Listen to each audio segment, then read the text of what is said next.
Hello, thanks for joining me for part 3. I left a thought trailing and just left open and unfinished in video 2. I'm so sorry. And that was, once you can determine what what cognitive functions are in the upper 2 slots for the cognitive function stack of a given type, then you can deduce the rest. If you've got that right, if you've got what the functions are correct, and you also have their positioning correct, then you can proceed. You know everything from there in terms of deducing which of the 16 types that figure is.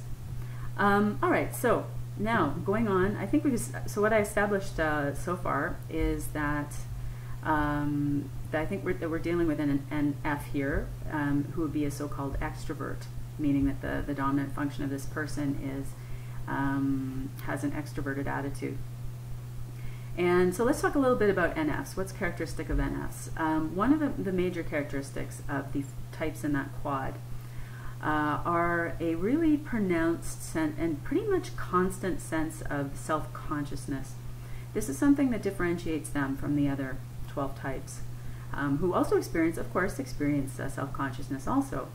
But it seems to be much more pervasive and constant for the NF types, which I believe definitely, I don't think there's going to be too much contest that Jennifer Lawrence would fit in there, but if there is, it could be interesting. Maybe someone wants to argue that she's actually an ENTP. I don't know. I, however, feel that she has quite a lot of warmth going on there, and she also is talking a lot about in terms of the self-consciousness, her self-consciousness is I think this is what eliminates ENTP, as for example, from the contest, because she has massive self-consciousness. Like more than half of the time, you'll notice if you look at the reel, when she's being interviewed, she's not talking about ideas mainly, as most rationalist NTs would. She's not talking mainly about concrete-oriented, well, she is. She's talking about biography, so there's a lot of concrete info in there. But she's talking about a perspective more often than that, and very humoristically as well, and kind of leaping around and improvising a lot. So, and a lot of what she's talking about are stories from her life and what she's like, and then a huge part of it as well is her making fun of, as if observing herself, making fun of how she sounds or what she's doing or the bumbles that the things that she's fumbling with. And that's a really big part of her thing.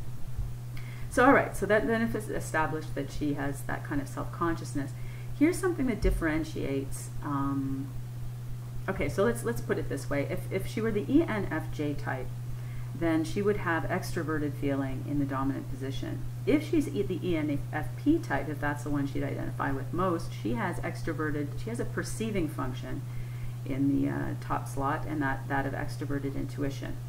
ENFP would have introverted feeling as the auxiliary, and ENFJ would have introverted intuition as the auxiliary.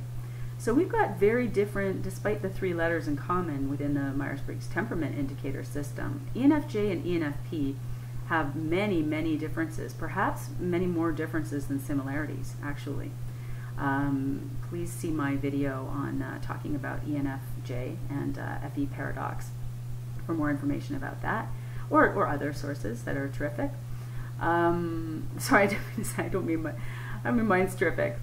Anyway, sorry. There we go. All right, there's a fumble right there. ENFP, classic. Things coming out of the mouth that you have to correct once they're out there. ENFJs don't do that very much. ENFPs do it a lot. So some of us more than others. All right. So here's some characteristics of FI FI ox or dom self-consciousness and versus FE. They express themselves very differently, or they tend to. Both are very emotional, you could say, have rich emotion that they're quite aware of feeling a lot of the time. Those ENFJ and ENFP both are aware of feeling a lot of the time.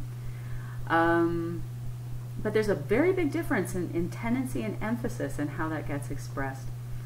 When people have introverted feeling in prominence in the dominant position or the auxiliary, and that would be the ENFP, ESFP, INFP, ISFP types, the feeling is felt very intensely, and it's also, there's a self-regard towards one's own feelings as being very private. So people with heavy FI who are extroverted, the SFPs and the ENFPs, will have a tendency to put a whole lot out there about their feelings. They're very expressive in the face most often, and you can really tell how they're feeling objectively. It's usually quite easy. But when it comes to emotions that make a person feel vulnerable, such as sadness or embarrassment or shame or shyness, people with FI in prominence will want to hide that. They will want to draw attention away from that because it feels, and I can tell you as one, it's almost excruciating. It's a really awful feeling to feel when you have heavy FI, to have those vulnerable feelings exposed and on view to others. It's very, very uncomfortable for us, and we will generally do a whole lot to get out of the spotlight when that happens. What I notice with people with heavy FE, the extroverted type, ENFJ, with their dominant FE, is that they will quite easily show a lot of their feelings. They'll be very careful to be socially appropriate. That's also a very big difference from ENFP, who makes lots of gaffes, hopefully in a charming way, but still makes them. ENFJ is very careful not to make them. That's a big difference between those two. So ENFJ with their big FE, if it's okay to, socially correct to express emotion, they usually find it very easy. They will cry. I mean, I notice this with the ENFJs I know. For example, if they feel really sad and they're very touched by something and it would not be socially inappropriate to show it, the tears just come right out. That is not the case for ENFP, not usually. So that's a big difference. Heavy FI as an ENFP tries to hide those kinds of things. Heavy FE does not. Generally.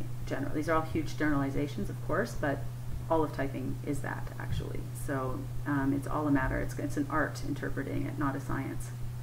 All right, so I'm going to go to the next video. Please, I hope you'll continue to join me. Thanks for coming this far.